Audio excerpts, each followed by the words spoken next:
And this is where I want to talk to you a little bit about the kind of disease patterns are now changing in homeopathy and in world. The diseases are changing. And in last 3 decades, autoimmune disorders have started coming up in almost different systems. And what is autoimmune disorders? Because this is now so common in today's times.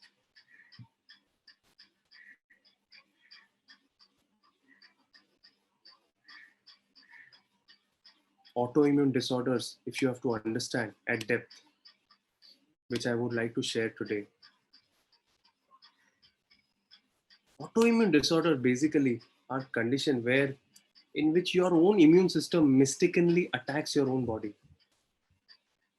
The immune system normally guards your own body against bacteria, virus like this.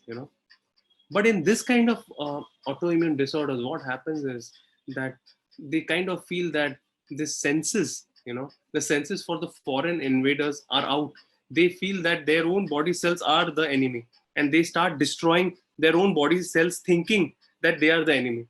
Imagine, imagine that the army of India at the Kashmir border and different borders of India are the immune cells or the immunity. Okay, and what happens in autoimmune disorders that the immunity gets affected, which means the army gets affected. So instead of fighting the enemy, they start fighting against their own country. So they start hitting people from their own country, and they don't understand. Oh, these are not the enemy. These are our own people.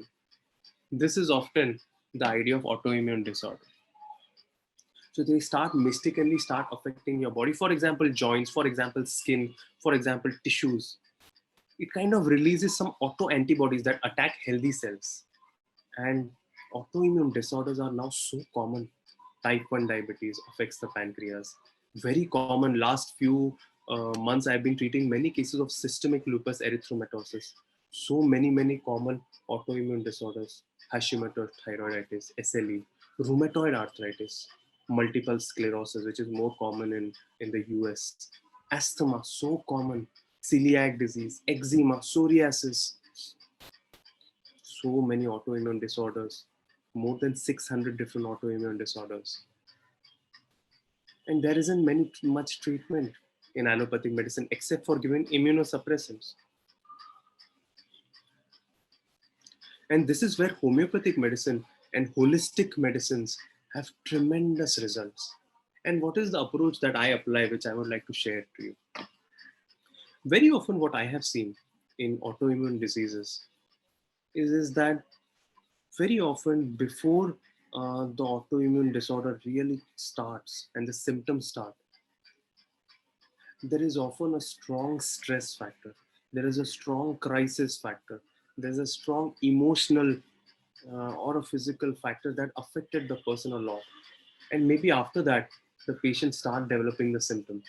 Now, for me, when I take the history and the homeopathic case history, as you already know, my friends, is so different to the case taking in an allopathic background, because in an allopathic background, there is a symptom and there is a allopathic medicine. There is headache and there is allopathic painkiller for it.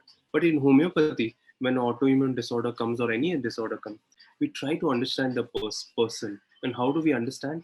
Is by we have developed many different pathways of understanding the person. So we try to understand the deeper pattern of the person through the deeper case taking, the chief complaint, the fears, the dreams, the stress factors, the past history, the family history, the childhood history. We try to go at a much deeper level and understand the person. One of the things that I often see in an autoimmune disorder is that I try to ask the patient that before your problem started, maybe 5 years, 10 years, 15 years before that, can you tell me what was the stress situation and how did you cope up in that stress situation? Now, in this case that I told you, which was of urticarial vasculitis, she told that just few years before she developed the symptom, there was a sudden death in the family and there was a lot of pressure in work. And what was her experience? The experience that she felt was a lot of responsibility on her and a feeling of shock. Her main experience was shock. How did it happen, man? How did it happen? So this experience was the main thing. So now, based on that, And understanding her deeper patterns, her dreams, her stressful situation, her grief, etc., we prescribe the remedy Ignatia. And with the help of the remedy Ignatia, beautifully her health has improved in last 6 months. She's still under our treatment, but how beautifully she's improving. So this is the entire approach in autoimmune disorders. And I want to just clarify one thing before I go ahead. In homeopathy, I don't generally like to straight away stop the allopathic medicines. I like to gradually taper the allopathic medicines down. And sometimes I would give homeopathic medicine along with whatever medicine they are taking, and then gradually taper it down.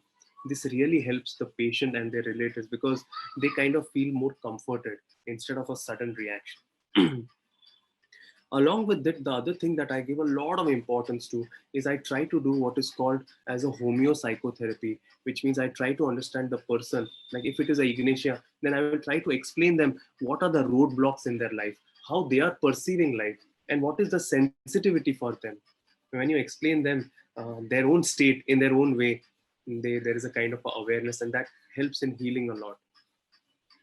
Definitely in today's time, you have to make certain diet changes, certain exercises, yoga, meditation. When you do all this together, there's a remarkable changes that we can help heal many cases, including autoimmune disorders. So this was a little bit of my idea to all of you so that you can help your patients in that way.